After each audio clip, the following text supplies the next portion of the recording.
Hello everyone, welcome to Khadayat education.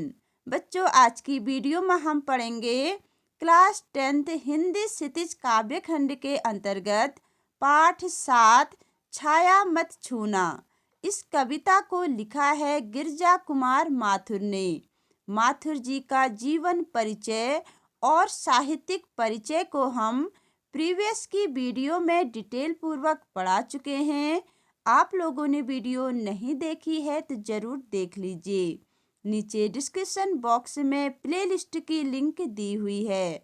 बच्चों, कवि इस कविता के माध्यम से आज के युवा वर्ग को यह संदेश देना चाहते हैं कि अतीत यानी कि पास्ट में बीते हुए सुख और दुख के पलों को बार बार याद करके वर्तमान में दुखी नहीं होना चाहिए, क्योंकि बीते हुए सुख के पल आज के दुख व कठिनाइयों को दूर नहीं कर सकते, बल्कि उन्हें बढ़ाकर दुगना कर देते हैं।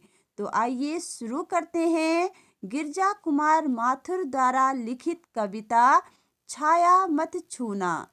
छाया मत छूना, मन होगा दुख दूना। छाया का अर्थ होता है बच्चों भ्रम या दुविधा।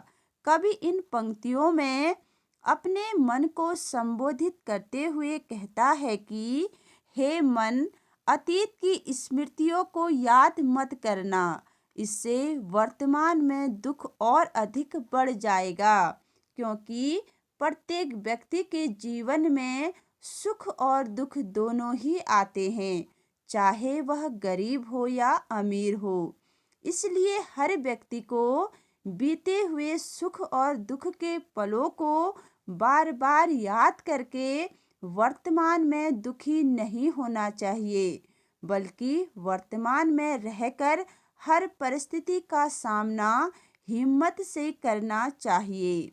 जीवन में है सुरंग सुधियाँ सुहावनी, छवियों की चित्रगंध फैली मन भावनी।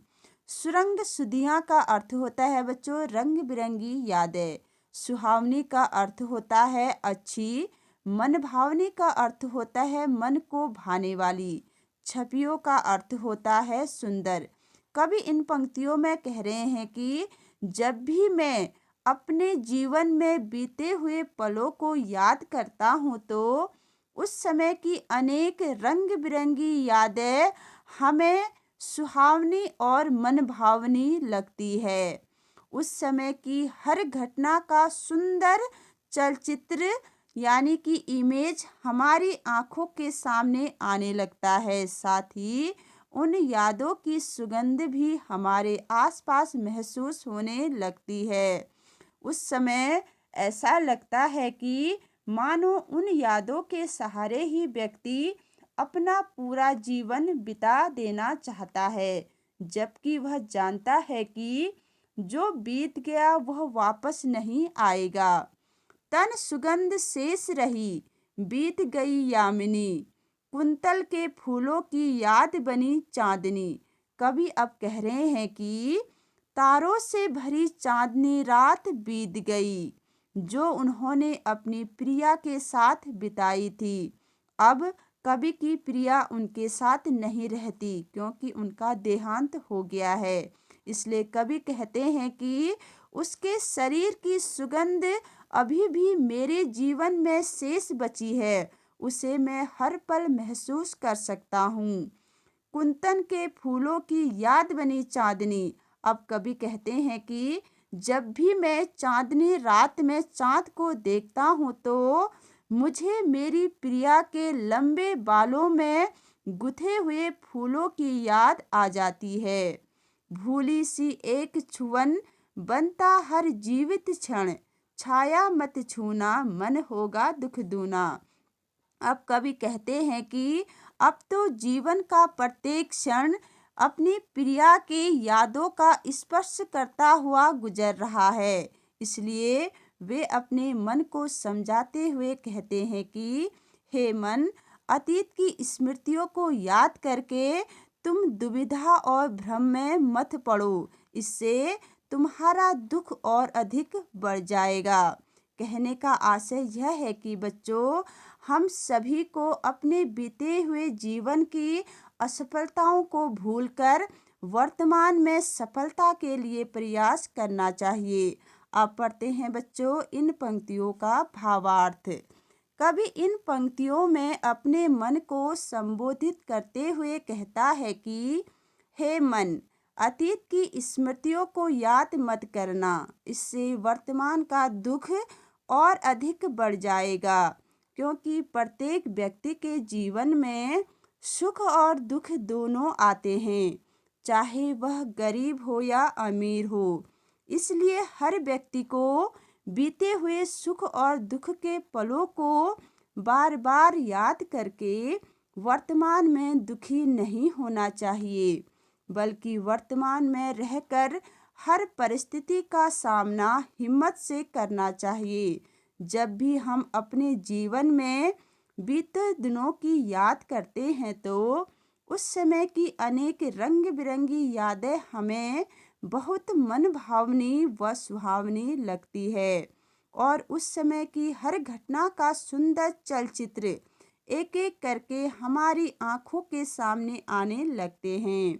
उन यादों के सहारे ही मनुष्य अपना पूरा जीवन बिता देना चाहता है, जबकि वह जानता है कि जो बीत गया वह कभी वापस नहीं आएगा।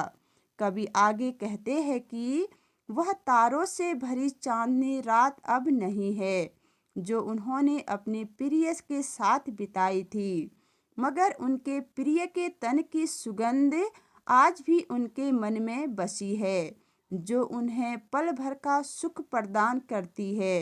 कवि आगे कहते हैं कि चांदनी रात में जब भी मैं चांद को देखता हूँ तो मुझे अपनी प्रेयसी के लंबे बालों में लगे हुए फूलों की याद आ जाती है। अब तो जीवन का एक एक पल बीती हुई बातों की यादों का स्पर्श करता हुआ गुजर रहा है। कवि अपने मन को समझाता हुआ कहता है कि हे मेरे मन, तुम बीती हुई बातों को याद करके दुविधा में मत पड़ना, इससे तुम्हारा दुख और अधिक बढ़ जाएगा। बच्चों, अब हम पढ़ते हैं माथुर जी की कविता की अगली पंक्तियाँ। यश है या न वैभव है, मान है न सरमाया, जितना ही दौड़ा तू उतना ही भरमाया, प्रभुता का शरण बिंब केवल मृग तृष्णा है। कवि इन पंक्तियों में मनुष्य की कभी खत्म न होने वाली इच्छाओं को ही उनके कष्ट का कारण मानते हुए कहता है कि मनुष्य सारी जिंदगी यश, धन दौलत, मान सम्मान के पीछे भागते हुए बिता देता है और खुद को बहुत बड़ा आदमी समझकर भ्रम में रहता है, क्योंकि बड़प्पन का एहसास तो केवल एक धोखा है।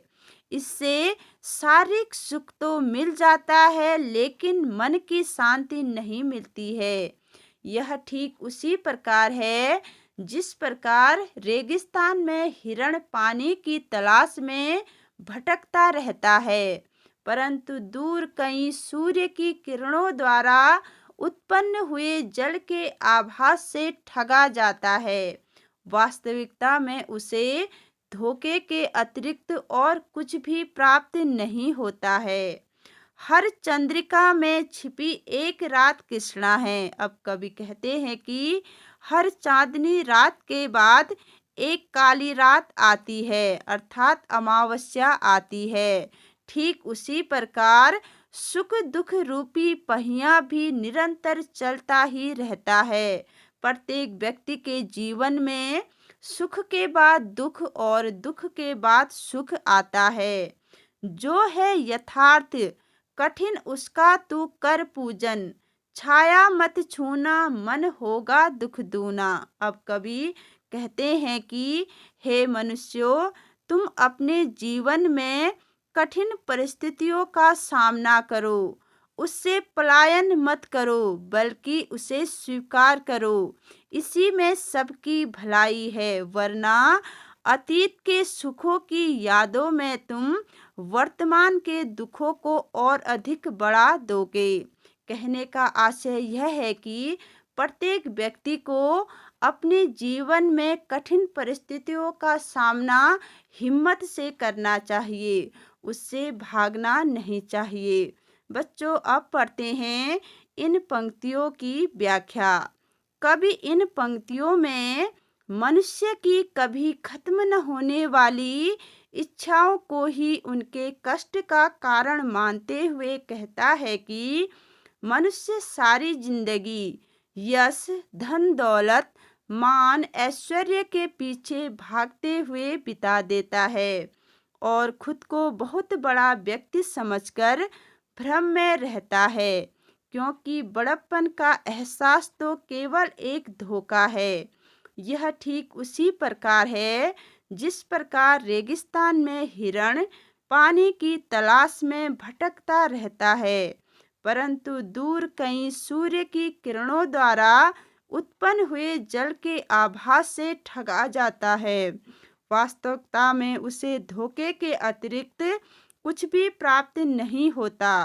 कभी आगे कहता है कि जिस तरह चांदनी रात के बाद अमावस्या आती है, उसी तरह सुख दुख का पहिया निरंतर चलता रहता है। इसलिए कभी सभी मनुष्यों को अपने जीवन की कठिन परिस्थितियों को स्वीकार कर उसके पूजन की सलाह देता है, क्योंकि सच्चाई को स्वीकारने में ही सबकी भलाई है। वरना अतीत के सुखों की यादों में व्यक्ति वर्तमान के दुखों को और अधिक बढ़ा देता है। बच्चों, अब हम पढ़ते हैं कविता की अगली पंक्तियाँ। दुविधा हत साहस है, दिखता है पंथ नहीं। देह सुखी हो पर मन के दुख का अंत नहीं। पंथ का अर्थ होता है बच्चों रास्ता, देह का अर्थ होता है शरीर। कवि कहता है कि जब भी मनुष्य के मन में दुविधा या असमंजस की स्थिति उत्पन्न होती है तो मनुष्य का साहस टूट जाता है, उसका विवेक काम नहीं करता है, उसके सोचने समझने की क्षमता खत्म हो जाती है, यानी उसे कोई रास्ता दिखाई नहीं देता है। वह अपने मूल उद्देश्य से भटक जाता है। जो कुछ उसे जीवन में मिलता है उससे उसको शारीरिक सुख तो मिल जाता है, पर मन की संतुष्टि नहीं मिल पाती है। दुख है न चांद खिला शरत रात आने पर, क्या हुआ जो खिला फूल रस बसंत जाने पर। अब कवि कहते हैं कि शरत पूर्णिमा की रात में चांद न निकले तो शरत पूर्णिमा का सारा सौंदर्य और महत्व समाप्त हो जाता है। उसी प्रकार यदि हमारी मनचाही वस्तु हमें सही समय पर नहीं मिलती है तो उसका दुख जीवन भर बना रहता है। जैसे बसंत ऋतु में फूल नहीं खिलता है तो निश्चित ही वह सुखदायी और मतवाली नहीं होगी। ठीक उसी प्रकार जो कुछ मनुष्य को अतीत में मिलना चाहिए था वह नहीं मिलता है तो उसको अत्यधिक दुख और निराशा होती है। जो न मिला भूल उसे, कर तू भविष्य वरण। छाया मत छूना, मन होगा दुख दूना। अब कवि कहते हैं कि हे मनुष्यों, जो कुछ तुम्हें अतीत में नहीं मिला उसे भूलकर वर्तमान में उसे प्राप्त कर भविष्य में सफल बनाने का प्रयास करो, वरना अतीत के सुख और दुखों को याद करते रहने से वर्तमान का दुख और अधिक बढ़ जाएगा।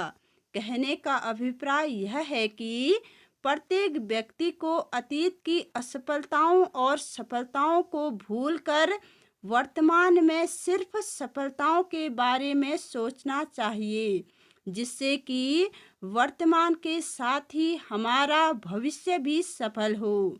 क्योंकि कल्पनाओं में विचरण करने से कुछ भी प्राप्त नहीं होता है, बल्कि मन का दुख दुगना हो जाता है। बच्चों अब पढ़ते हैं इन पंक्तियों की व्याख्या।